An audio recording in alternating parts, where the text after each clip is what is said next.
unbelievable.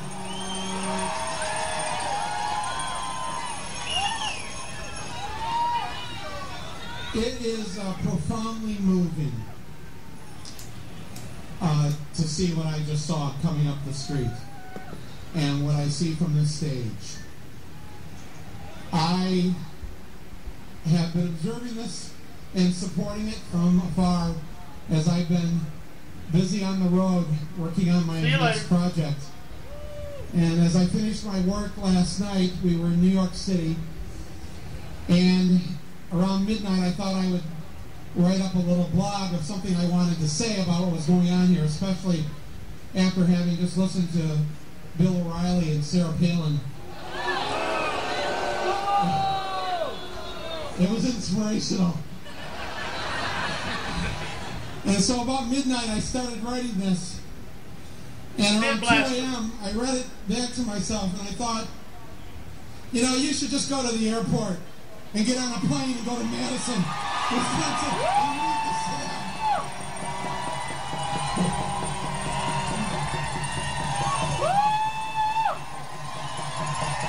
So here I am. Vid Blaster.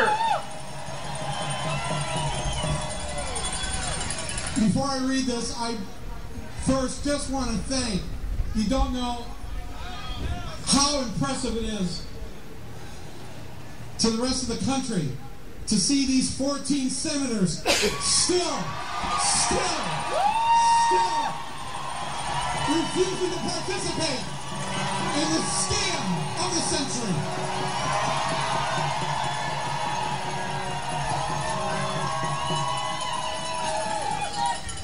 So if they're listening, thank you. Thank you, Wisconsin 14. Thank you, Fab 14. None of us really know what the exact specific outcome of all of this will be. We have a good feeling about it, though. We have a really good feeling about it. But one thing I do know is that these 14 senators will go down in the history books of labor history in America. They have done something absolutely profound, and we will never forget their courage. This kind of resolve we're used to seeing on the other side of the fence. If I could just tell tales out of school here for a second. It's just amazing. They only need one of them to crack. Only one has to come back. And they won't do it. Not one. Not one. And they're Democrats.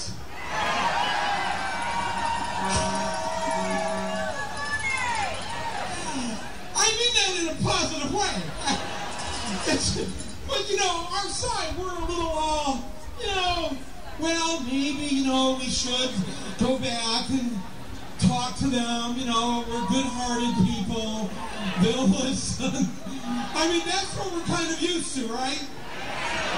Not in Wisconsin!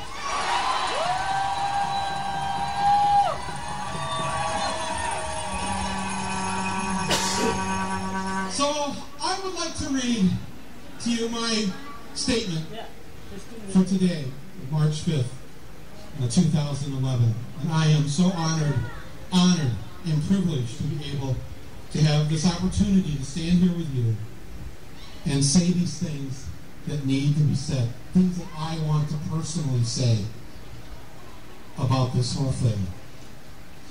And this is called America is Not Broke.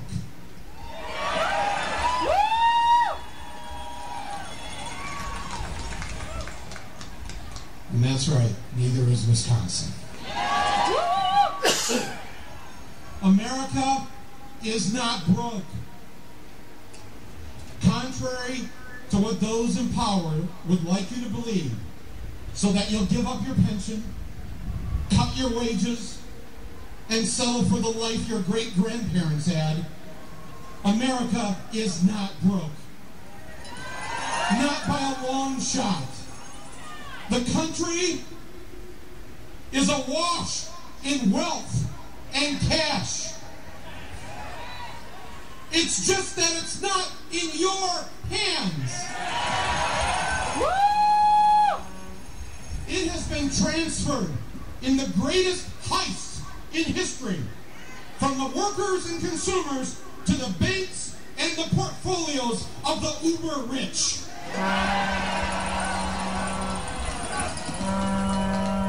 Right now, this afternoon, just 400 Americans, 400, have more wealth than half of all Americans combined. No! Let me say that again.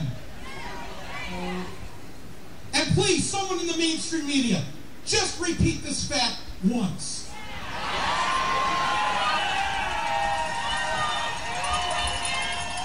We're not greedy. We'll be happy to hear it just once.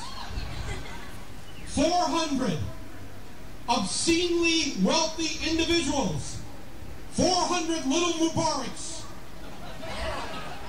Most of whom benefited in some way from the multi-trillion-dollar taxpayer bailout of 2008, now have more cash, stock, and property than the assets of 155 million Americans combined.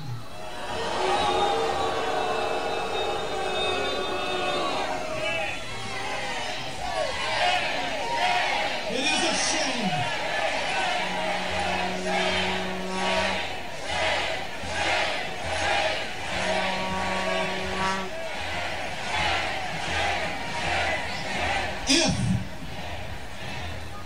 If you can't bring yourself to call that a financial coup d'etat, then you are simply not being honest with what you know in your heart to be true. But I can see why people don't want to even think about this. For us to admit that we have let a small group of men abscond with and hoard the bulk of the wealth that runs our economy would mean that we'd have to accept the humiliating acknowledgement that we have indeed surrendered our precious democracy to the moneyed elite. Wall Street, the banks, and the Fortune 500 now run this republic.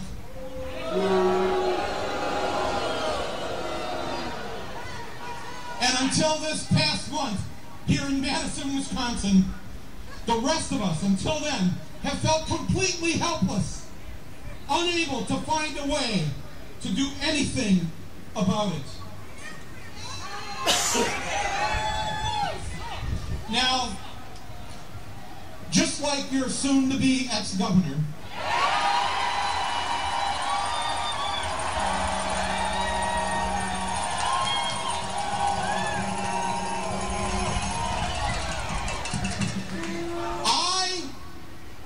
nothing more than a high school education. But, Governor Walker, back when I was in school, every student had to take one semester of economics in order to graduate. And here's what I learned. Money doesn't grow on trees. Unless it's a palm tree.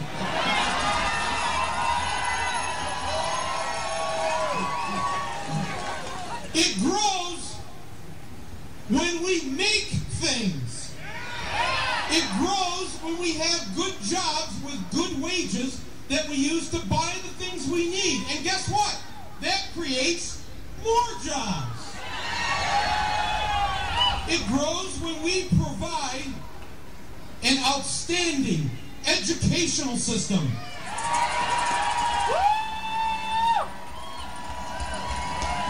An educational system that then grows a new generation of inventors, entrepreneurs, artists, scientists, thinkers, the people who will come up with the next great idea for this planet. And those ideas create jobs. And the jobs produce tax revenue.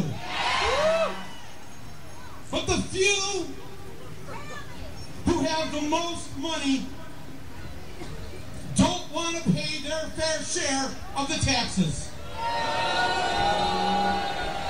They'd rather invest it in a gambling casino known as Wall Street, betting for or against the stock market or against your home mortgage.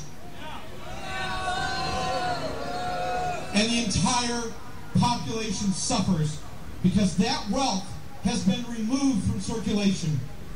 What's so cynical about this is that the very people who don't pay their taxes crash our economic system. They created the unemployment, which has caused less tax revenue. And states like Wisconsin have ended up with a so-called budget crisis. But Wisconsin is not broke. It's one of the three biggest lies of the last decade. What are the three biggest lies? Let's repeat them. Number one, Wisconsin is broke. Number two, there's weapons of mass destruction in Iraq. And number three, the Packers need Favre in order to win the Super Bowl.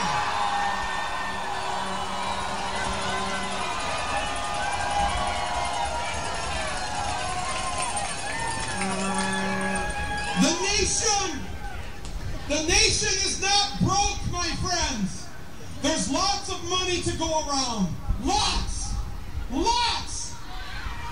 It's just that those in charge have diverted that wealth into a deep well that sits on their well-guarded estates. They know that they have committed crimes to make this happen.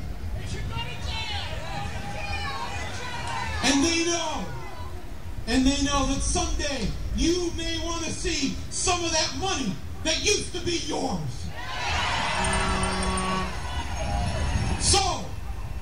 So they have bought and paid for hundreds of politicians across the country to do their bidding for them.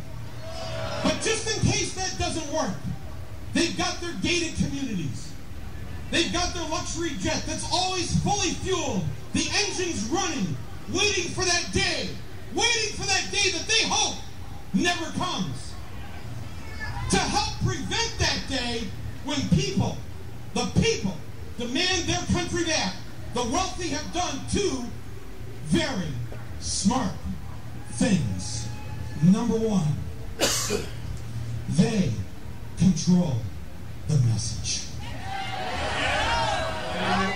By owning the media, they have expertly convinced many Americans of few means to buy their version of the American dream and vote for their politicians. Their version of the dream says that you too might be rich someday. This is America, where anything can happen if you just apply yourself. They have conveniently provided you with believable examples to show you how a poor boy can become a rich man. How the child of a single mother in Hawaii can become president of the United States. And how a guy with a high school education can become a successful filmmaker. They don't fall for it.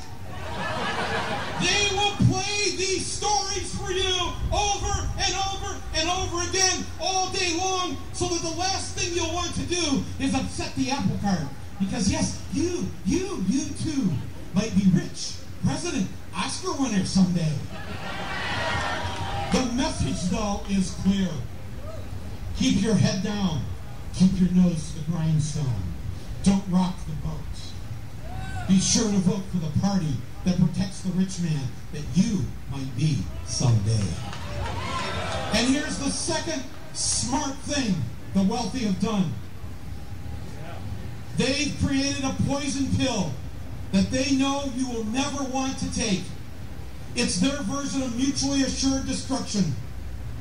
And when they threatened to release this weapon of mass economic annihilation in September of 2008, we blinked as the economy and the stock market went into a tailspin. And the banks were caught conducting a worldwide Ponzi scheme. Wall Street issued this threat: either hand over trillions of dollars from the American taxpayers, or we will crash this economy straight into the ground. Crash it straight into the ground. There's a word for that, isn't there? Terrorism. It's a form of terrorism, isn't it? Fork it over, or it's goodbye savings accounts. Fork it over, or it's goodbye pensions. Fork it over, or it's goodbye United States Treasury.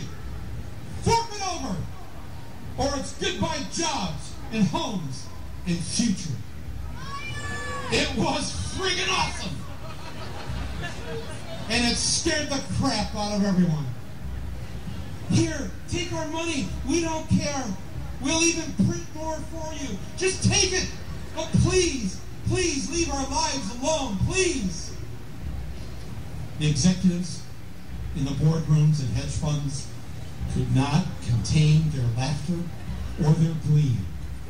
And within months, they were writing each other huge bonus checks and marveling at how perfectly they had played a nation full of suckers. Millions lost their jobs anyway, and millions lost their homes. But there was no revolt. Until now!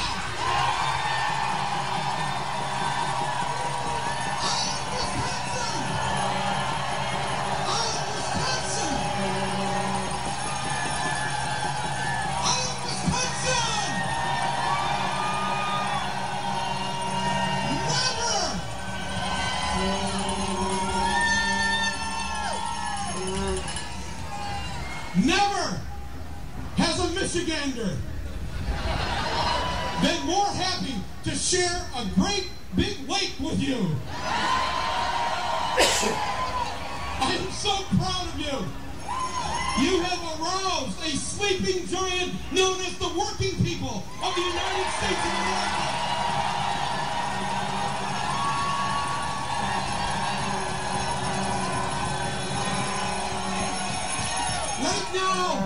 Right now, the earth is shaking and the ground is shifting under the feet of those who are in charge. Your message has inspired people in all 50 states. And that message is, we have had it!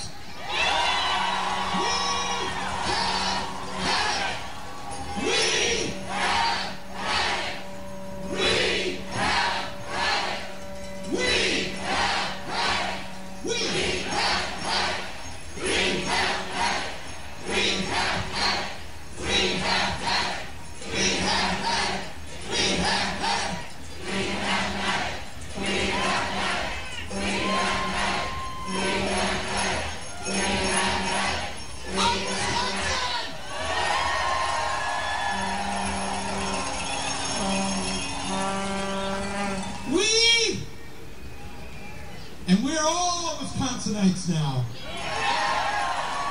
We rejected anyone who tells us that Wisconsin or America is broke or broken. It's just the opposite. We are rich with talent and ideas and hard work. And yes, love. Love and compassion toward those who have, through no fault of their own, ended up as the least among us. But they too still crave what we all crave: our country back, our democracy back, our good name back. The United States of America, not the corporate states of America.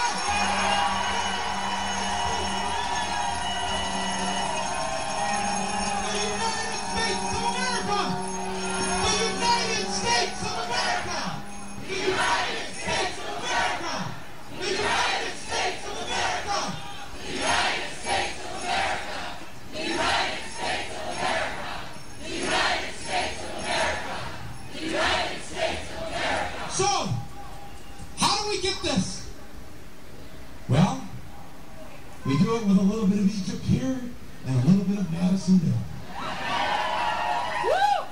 And let's pause for a moment and remember that it was a poor man with a fruit stand in Tunisia who gave his life so that the world might focus its attention on how a government run by billionaires, for billionaires, is an affront to freedom, morality, and humanity. Thank you, Wisconsin.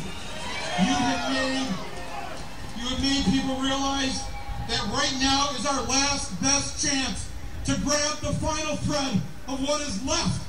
What is left for us is who we are as Americans. For 3 weeks you have stood in the cold, slept on the floor, skipped out of town to Illinois. Whatever it took, you've done it. And one thing is certain, Madison is only the beginning.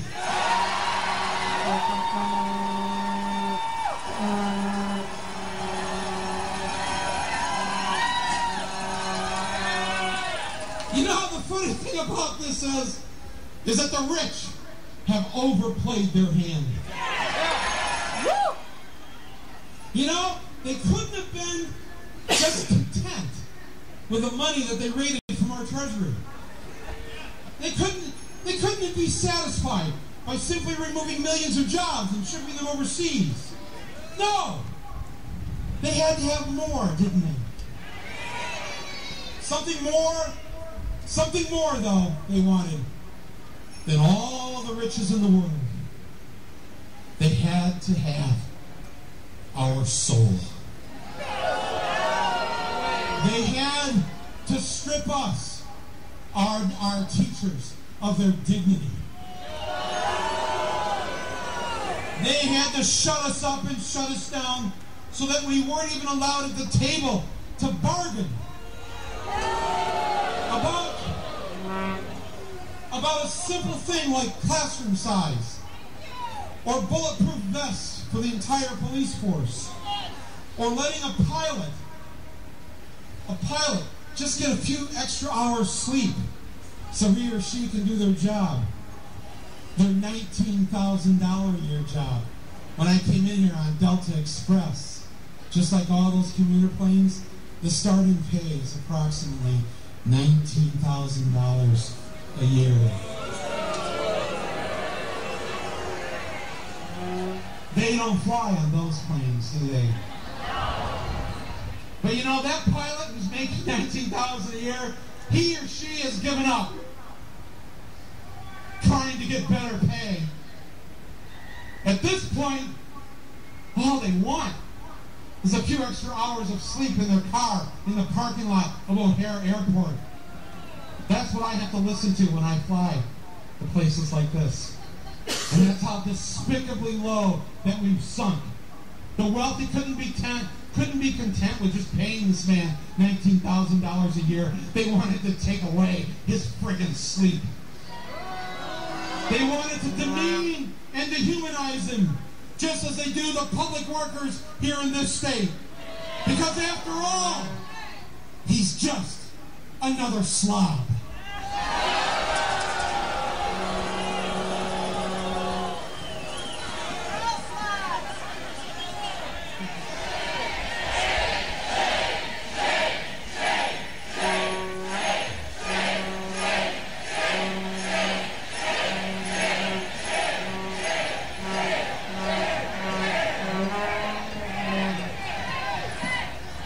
Finally, to the media who are here, please tell this story correctly.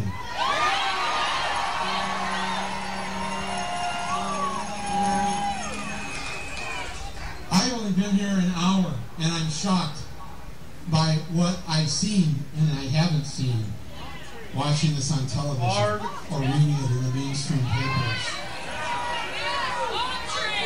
You know, all the pundits said they were caught by surprise when Egypt revolted. And they don't still understand after nearly 3 weeks what's going on in Madison. They're completely flummoxed by it because they're like, well, But there was an election in November. Oh, what's going on here? Well, there's something happening here, and you don't know what it is, do you?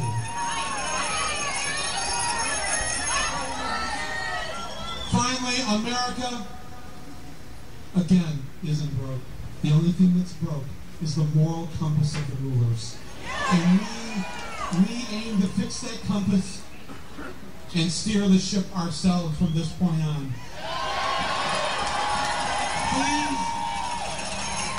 Please never forget that as long as that Constitution of ours still stands, it's one person, one vote. And that is the thing that the rich hate the most about America. No matter how hard they try to buy the votes, no matter how hard they try to own the political process, when it comes down to it, it's one person, one vote, and there's a hell of a lot more of us than there are of them. Madison, thank you. You are not alone. America is with you. America thanks you. Madison, Madison, Madison, Madison. We're going to do this together. Yes, I Don't know. give up. Please don't give up. Thank you very much. Thank you.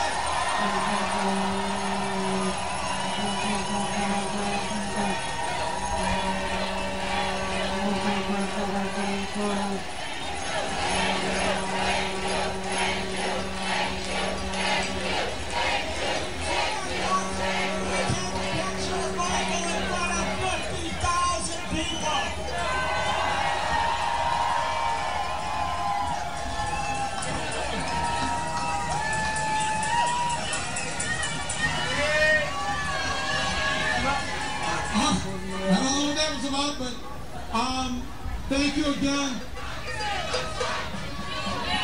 We love you, everything you've done. Don't stop, though. Don't stop. And to the Wisconsin 14, hang in there, buddies. Every one of you men and women. On behalf of the Wisconsin Wave and all the people of Wisconsin, thank you to Michael Moore for coming out and joining us here.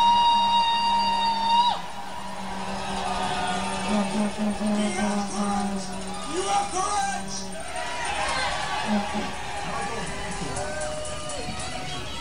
All right, and please recognize leaders of our firefighters.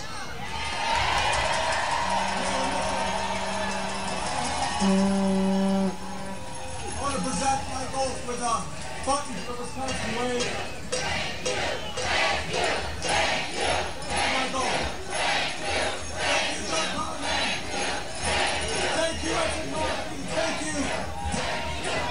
John Matthews.